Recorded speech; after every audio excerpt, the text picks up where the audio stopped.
بسم اللہ الرحمن الرحیم، السلام علیکم ورحمۃ اللہ وبرکاتہ۔ میں امید کرتی ہوں آپ لوگ ایمان اور صحت کی بہترین حالتوں میں ہوں گے۔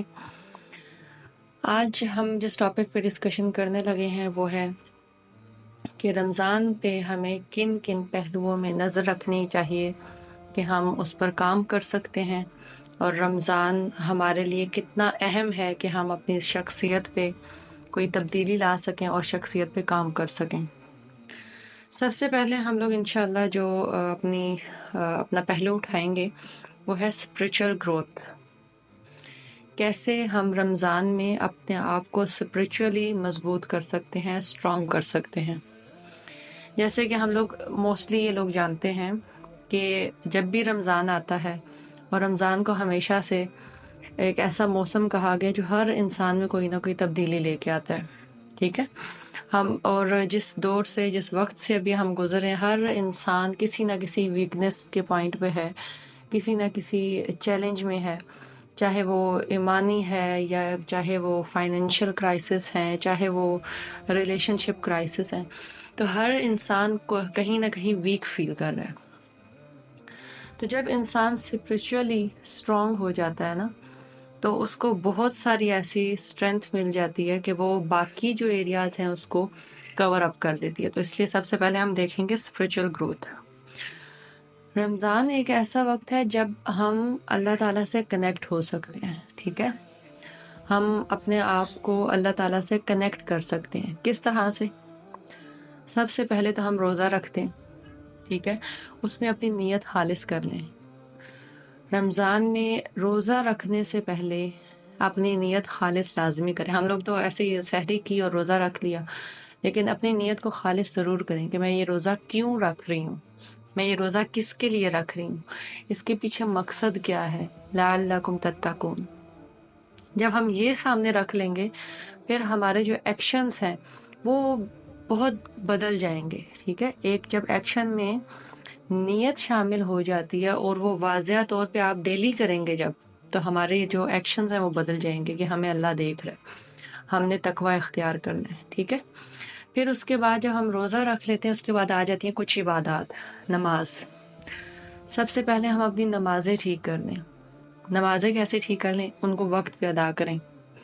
پھر نماز سے کچھ دیر پہلے اللہ تعالیٰ کے ساتھ ٹائم سپینڈ کریں۔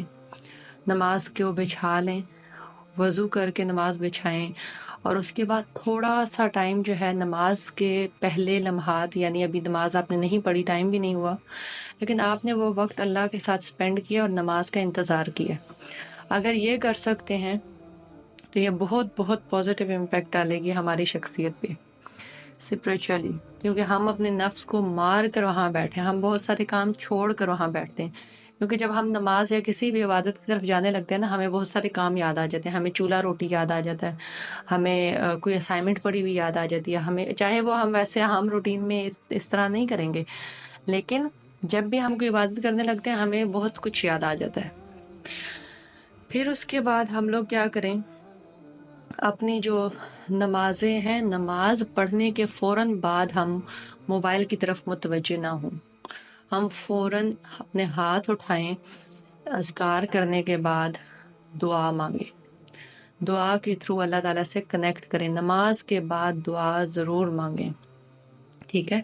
اپنی زندگی میں معمول بنا دیں کہ نماز کے بعد میں چاہے ایک دعا مانگوں یا دو دعائیں مانگوں، فوکس کے ساتھ میں مانگوں گی، اور اس میں اپنی فیلنگز کو ایڈ کریں، ٹھیک ہے؟ اس کو فیل کرتے ہوئے، دعا کو فیل محسوس کرتے ہوئے کہ اللہ مجھے سن رہا ہے، میں اللہ سے باتیں کر رہی ہوں۔ اس طرح سے دعا مانگیں۔ جیسے ہم کسی انسان سے بات کرتے ہیں نا، تو وہ انسان ہماری بات سن رہا ہوتا ہے، ہمیں نظر آ رہا ہوتا ہے، پتہ ہوتا ہے ہمیں سن رہا ہے، جواب بھی دے رہا ہے۔ سیم اسی طرح اللہ تعالیٰ کے بارے میں سوچیں کہ اللہ میری دعا سن رہا ہے، اللہ مجھے دیکھ رہا ہے، اللہ مجھے سن رہا ہے، مجھے جواب دے رہا ہے۔ یہ کنیکشن باندھتے ہوئے اللہ تعالیٰ کے ساتھ دعا مانگیں، ٹھیک ہے؟ پھر اس کے بعد ہم نے قرآن کو زندگی میں شامل کرنا ہے۔ پہلی چیز اس کو پڑھیں، تلاوت کریں، صحیح؟ جہاں قرآن پڑھا جاتا ہے وہاں برکت ہوتی ہے، اس زندگی میں برکت ہوتی ہے، اس گھر میں برکت ہوتی ہے۔ اس کے بعد قرآن کو سمجھنا شروع کریں کہ ہم نے عمل کیا کرنا ہے، آخر ہمیں اللہ تعالیٰ نے کہا کیا ہے، اللہ تعالیٰ مجھ سے چاہ کیا رہے ہیں، صحیح ہے؟ پھر اس کو جب ہم سمجھنا شروع کریں گے نا تو ہمیں سمجھ آئے گی اچھا میں نے زندگی کیسے گزارنی ہے. تو ایک اور چیز اسپریچولی اسٹرانگ ہونے کے لیے کریں کہ جو ہم قرآن میں پڑھتے جائیں اس کو اپنی زندگی میں شامل کرتے جائیں، جو پڑھتے جائیں اس کو زندگی میں شامل کرتے جائیں، اور اس کو اسٹرانگلی، یعنی آپ کی کوئی خواہش بیچ میں آ رہی ہے اس کو رد کریں اور اللہ کی بات پہ آئیں. اللہ کیا کہہ رہا ہے، میں نے کیا چیز آج پڑھی ہے اس کو میں نے امپلیمنٹ کرنا ہے. ٹھیک ہے، پھر اس کو اپنے اعمال کے تھرو پھیرانا ہے. پھر جو چیز میں نے نماز کے بعد کہی تھی اس کو میں دوبارہ سے بولوں گی، دعا کے تھرو اپنے آپ کو اللہ سے کنیکٹ کریں، سجدوں کے تھرو اپنے آپ کو اللہ سے کنیکٹ کریں. ٹھیک ہے، اور اللہ سے دوستی کریں دعاؤں کے تھرو، سجدوں کے تھرو. یہ دو وہ طریقے ہیں جہاں سے شیطان آپ کو نہیں پکڑ سکتا کسی بھی کنڈیشن میں. جب شیطان نے کہا تھا نا کہ میں تیرے بندوں کو بھڑکاؤں گا اور ان کو ورگلاؤں گا دائیں بائیں آگے پیچھے سے، تو اوپر نیچے سے بھول گیا. دعا کریں اور سجدہ کریں، دعا کریں اور سجدہ کریں، اللہ سے مانگیں جو آپ کا مسئلہ ہے، جو ٹینشن ہے، جو پریشانی ہے. اور کوئی حل نہیں کرے گا. ٹھیک ہے، کوئی انسان آپ کا مسئلہ حل نہیں کر سکتا، کوئی بڑے سے بڑا سردار آپ کا مسئلہ حل نہیں کر سکتا، لیکن بادشاہوں کا بادشاہ اللہ ہمارے یہ تمام مسائل کو حل کر سکتا ہے. تو ہم نے آج سے یہ والے جو ٹاسک ہیں امپلیمنٹ کرنا. پھر اس کے بعد ہم نے جو رمضان میں اللہ تعالیٰ نے ہمیں ٹارگٹ ایک اور دیا ہے وہ کیا ہے، سیلف ڈسپلن. خود کو منظم کریں. ہم یہ جو نماز پڑھتے ہیں، جتنی عبادات ہیں ہماری، چاہے یہ روزہ ہے، سیلف ڈسپلن سکھاتا ہے ہمیں کہ ہم نے جو اٹھنے کا ٹائم ہے وہ کیا ہوگا. یہ جو دن رات ہیں یہ کیا نشانیاں دے رہے ہیں ہمیں. صبح کی روشنی آ کر یہ تو نہیں کہتی کہ سوئے رہو، ٹھیک ہے، لیکن ہم تو اس کے اپوزٹ چل رہے ہیں. اپنے آپ کو ڈسپلن میں لے کے آئیں.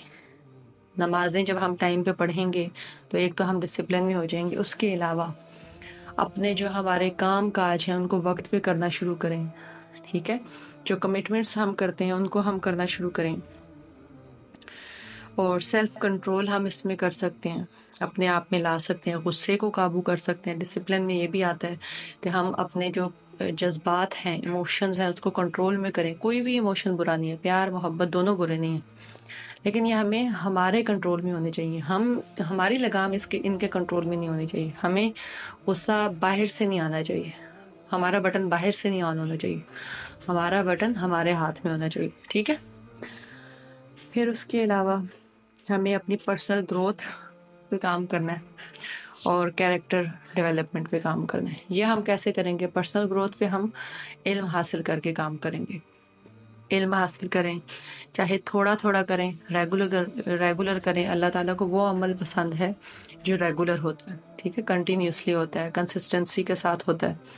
پھر اس کے علاوہ کیریکٹر ڈیولپمنٹ کیسے ہوگی؟ سب سے پہلے جانیں کہ آپ صلی اللہ علیہ وآلہ وسلم کے کریکٹرز کیا تھے. ٹھیک ہے، صحابہ کیا کرتے تھے، کیسے تھے وہ.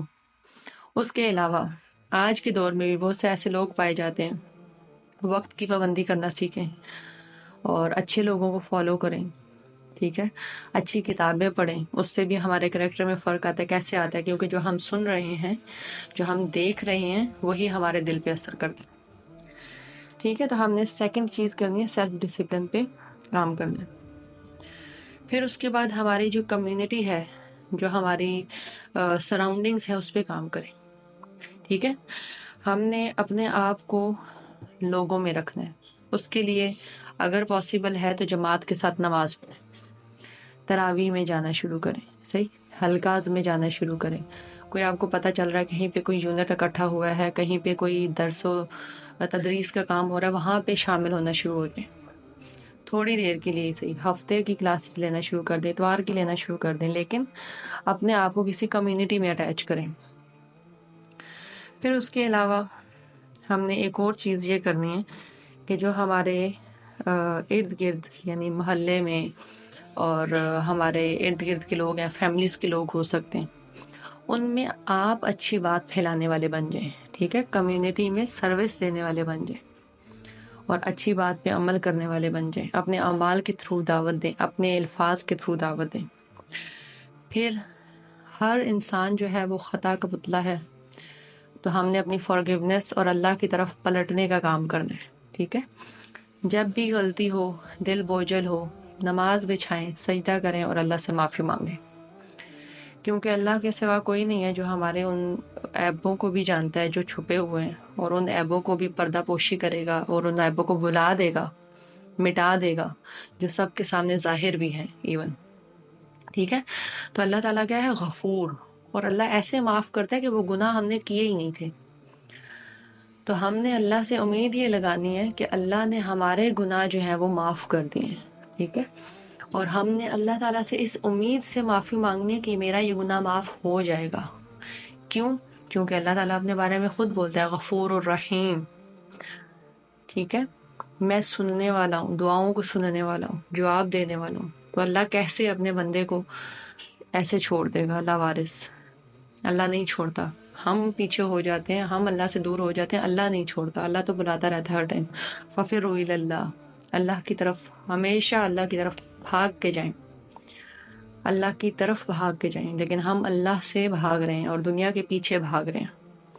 تو ہم نے اپنے آپ کو یہ یاد کروانا ہے کہ میرا پالنے والا، بنانے والا اللہ ہے. مجھے کسی چیز کے پیچھے بھاگنے کی ضرورت نہیں ہے.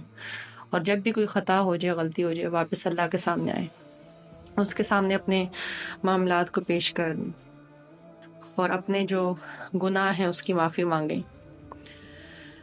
پھر اس کے علاوہ ہمیں یہ سارے اعمال کرنے کے بعد دعا کرنی چاہیے کہ اللہ تعالیٰ ہمیں اس پہ، ان اعمال پہ ہی رکھے، ان اعمال میں ہماری مدد کرے اور چیریٹی کریں، صدقہ کریں. چاہے آپ کو 1 روپے سے لے، 1 کھجور سے لے کے آپ جتنے آپ کے لیے پاسبل ہے، ہر انسان اپنی استطاعت کے مطابق خالص نیت کے ساتھ اللہ کے راہ میں چیریٹی کرے، اللہ کے راستے میں صدقہ کریں.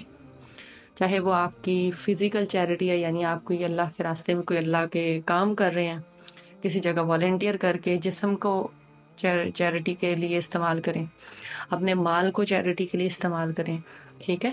اپنی اولاد کو چیریٹی کے لیے استعمال کریں، ان کو اچھے کاموں میں لگائیں. اور آخر میں پھر اس دعا کے ساتھ کہ یہ جو ہم لوگ جس چیز پہ عمل کریں، اللہ تعالیٰ ہمیں اس پہ مسلسل اور کنسسٹنسی کے ساتھ اس پہ کھڑا رکھے، ثابت قدم رکھے. اور یہ جو لاسٹ نائٹ آئیں، اس میں بھی اپنے لیے رو رو کر دعا مانگیں، دوسروں کے لیے مانگیں، جو لوگ جا چکے ہیں ان کے لیے مانگیں، اپنے جو آپ پیرنٹس ہیں، جو ہمارے بڑے ہیں، ان کے لیے دعائیں مانگیں، دعاؤں میں یاد رکھیں. جو لوگ آپ جن کے لیے فکر مند ہیں کہ اللہ تعالیٰ ان کو ہدایت پہ لے آئے یا کوئی گمراہ ہے، تو اللہ تعالیٰ سے اس کے لیے دعا مانگیں. اور سب سے بڑھ کے اپنے لیے اور اپنی اولادوں کے لیے دعا مانگیں. وآخر دعوانا الحمد للہ رب العالمین. سبحانک اللہم و بحمدک، اشہد ان لا الہ الا انت، استغفرک و اتوب الیک. السلام علیکم ورحمۃ اللہ وبرکاتہ.